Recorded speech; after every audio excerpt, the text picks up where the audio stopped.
Hello there, my name is Ismas. Welcome to another Blender Daily Tip, and today we're going to be looking at how I made this sci-fi corridor. Not the modeling, but the materials mostly, because the shape itself or the model itself is very basic and simple. But if you want to watch how I did that, you can just go and watch this time lapse I'm uploading on my second channel. So yeah, you can go and follow that, like, subscribe, and yeah. Yeah, we're going to be looking at mostly the materials here. Let me turn off some of the effects here just to make OBS a bit faster and not too laggy. So uh, you can see we have some surface bumps here that I added here, and if you look closely here, you can see I have some other details I added there using bump maps. So another thing I would like to let you know about is that I'm creating these surface details. As you can see, I also use them in this project here. You can see the screws, some of the screws are there, and if you look at this texture closely, you see that we have some metal details here.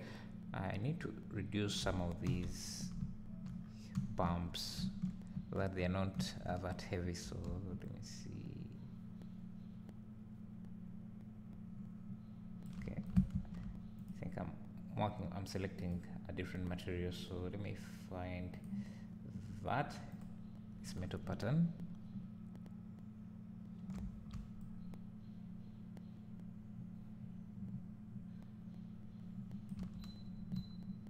And you can see that surface detail is all being added by this pattern here that I made in Photoshop. So I'm making a few of these surface details to use in different projects, and what I'm going to be doing is I will upload them to my Patreon page so that you can download them from there. You don't have to be a Patreon, you just they'll be for free to anyone who wants to download them. So yeah, I'll be leaving a link to that, and I'll be constantly updating that this file, so you can come back and check for more details that I'll be uploading. So all the details you see here are from these textures. You can see this here is what I use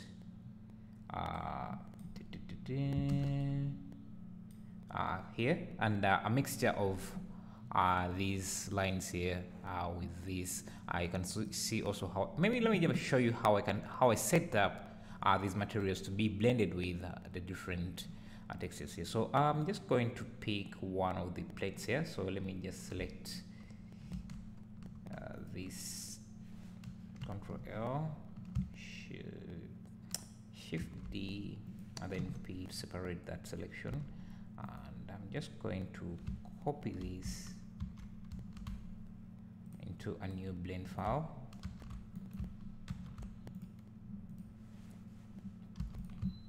Paste.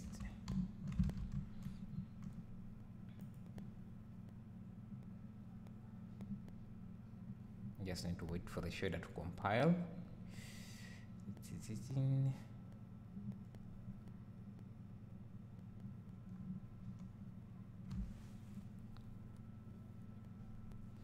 Okay, it's taking a while. There's a few nodes there, that's why I think it's taking a while, but yeah, these were the final results. You can even see some dirt around us in the surface, just to add a bit of detail there. So let me show you how I set this up. So let me just split this screen and change this into a shader editor. Select this. Also remove all the materials. I know what, just want to show you the different materials that I have. So if I remove this, where is it? I think, is it this? Which one is it? This? Let me see.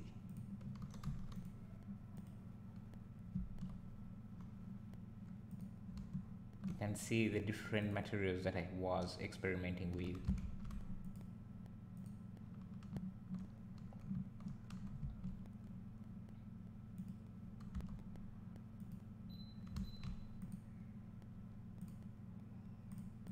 let me just show you how I did the material. So we have a plain object here, and the model is very simple. You just have a surface with a mirror modifier, solidify modifier, set to only rim, so that I don't have the bottom faces, to reduce on the polygon count. Then I added a bevel and then the array. So for the materials, let's create a new material, and we want to have the lines first. So I'll import them. So these are the lines we're using. I'll just import them here, and to preview them, just hold on Ctrl Shift and click the node, and you can see this is what we have. I'll also add texture coordinate mapping so that I can scale them down, because currently they are a bit too large for our scene. So I'll scale them down a bit, and I want to maintain that breakup between the different segments, like that. I don't want it to be a full kind of one stripe all the way like that. So we're going to have that, and now we want to fit this into our normal map. So through a vector bump map to kind of add those surface details. So I'll fit this into the height map and then this into the normal map. Now if we look at this, you can see how we get that. Now to add the screws, this screw here, you can use either this or this, but I think this is going to work better. So I'm just going to drag this in. Now if I preview this and see, let me just add the texture coordinate mapping and scale this down. You can see it's rotated in the wrong direction, so I'm going to rotate this by 90 degrees at face that way. So I want this to align with this line here. So what I'm going to do is add a convert math node. Now let me just add a blend node here. Add this to the top and this to the bottom, sorry, to the top, and have this set to multiply.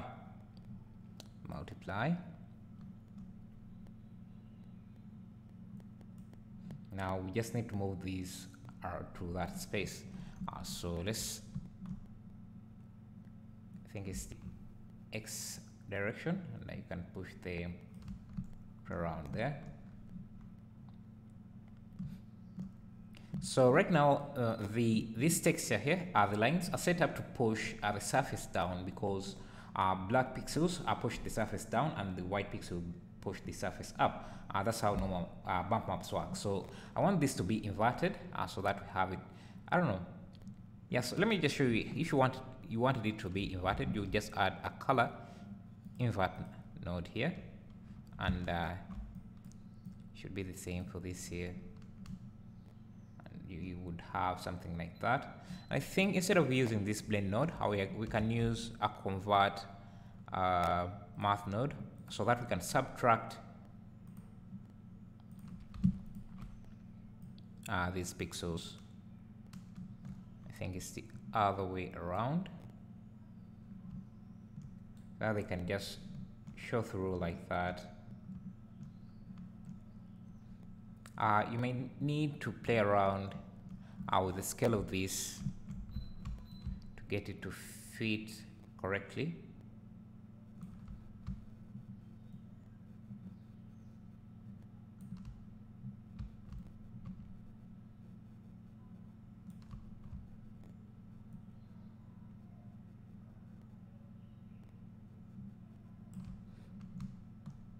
Unfortunately, there is no way to offset that position the way I want, but you can play around with scale settings and the location settings until you get the right positioning. But for now, this will work.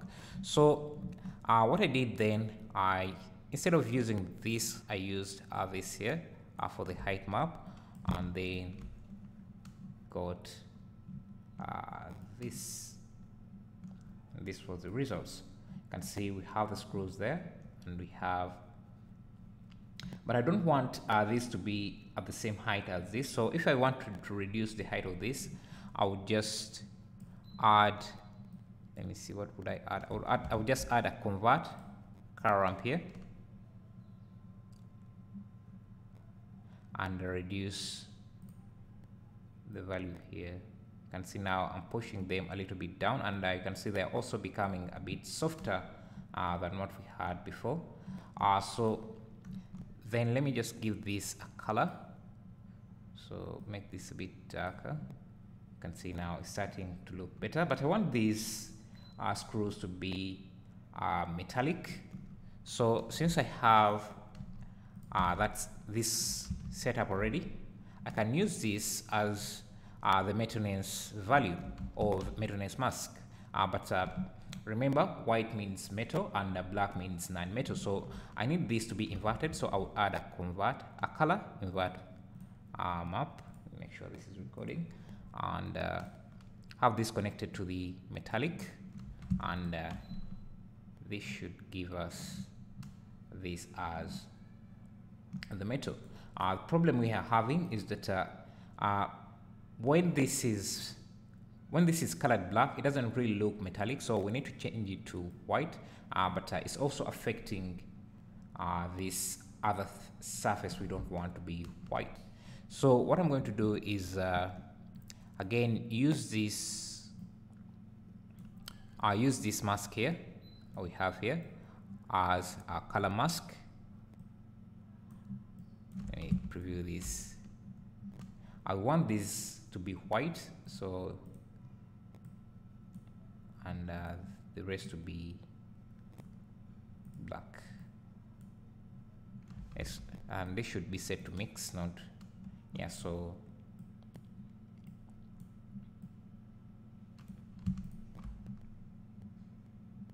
you can see we have that. And also we want also to play around with the roughness so that this surface is not as shiny as the metallic areas. So again, we will have to use this mask again for this. So I'll just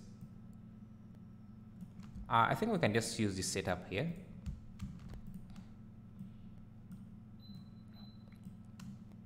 So we can control the roughness of the non-metal surface independently from the surface from this here, from the metallic surface. So for the metallic surface, we need it to be shiny, but for this we don't want it to be that shiny. So you can see how easily you can control this. And what else? So I did add some bumps into, you can see we have a few bumps in here.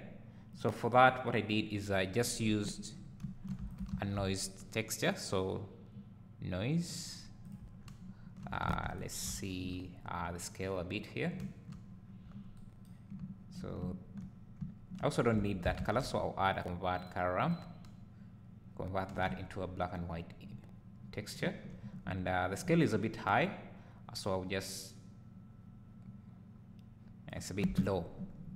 And you can see the noise is also stretched, and that's not what we want. So I'm just going to add a texture coordinates and change the texture coordinate from from generated to object.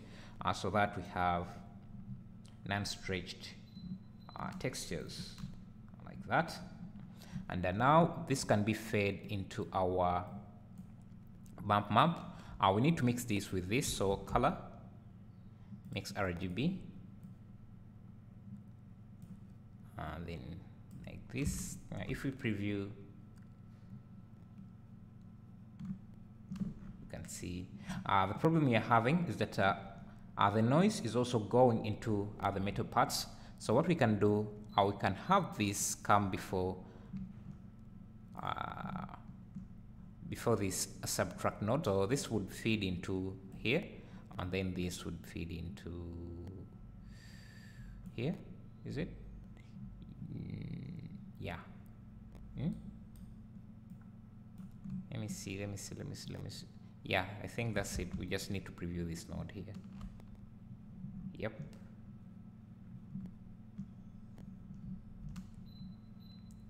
I'm not sure if I want this to be pushed down or pushed up, so let's see. I don't know why this is here. I think this is a bug. But let's see. If we preview this,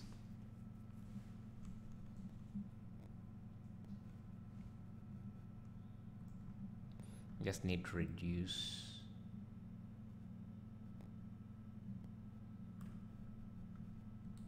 I'm still seeing some noise here, so let's see.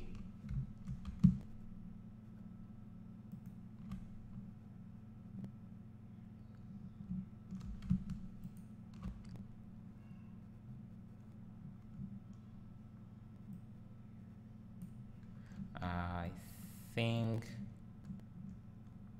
we can also use this as a mask here.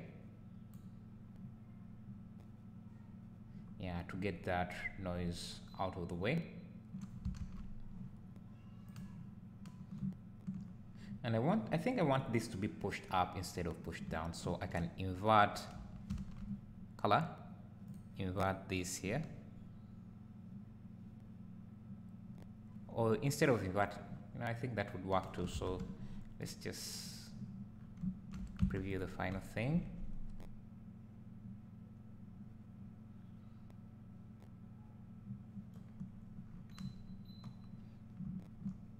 Okay, I think we got rid of some details. These details here.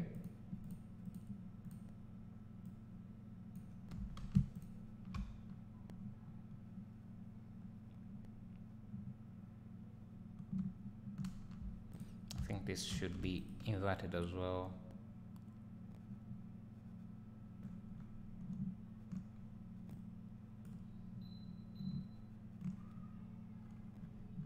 Okay, now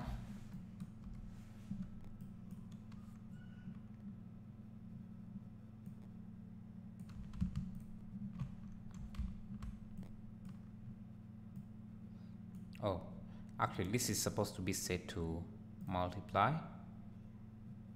so that we see both other textures are like that. And now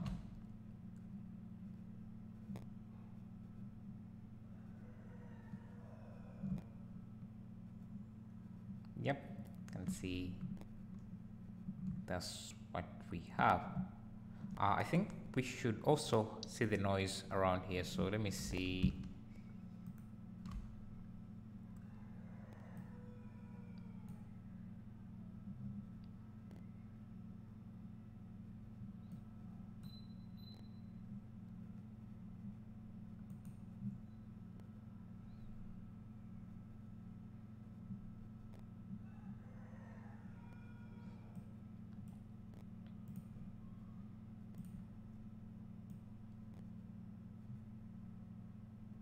I think that could work better, so let's preview this.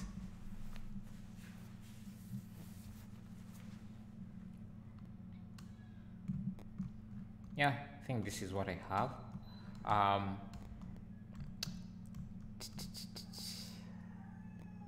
This here, let me see, where is that coming from?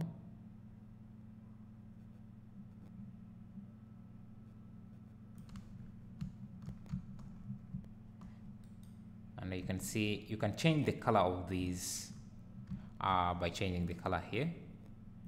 Say if you wanted to make them gold, you can easily do that directly there. Yeah, everything else you can just go watch the time lapse. It's a bit sped up, but you can still pick up a few details there. It's very simple to follow along. Yeah, so this is how I did that. And again, I'll be uploading all the textures that I've used, and more textures that I'll be making for surface decorations or details like this, and upload them to my Patreon channel, to my Patreon page, which you can just go just click on this button here. You should be able to find the page directly like that. I'll be leaving a link in the description. So thank you for watching. I'll see you in the next tutorial.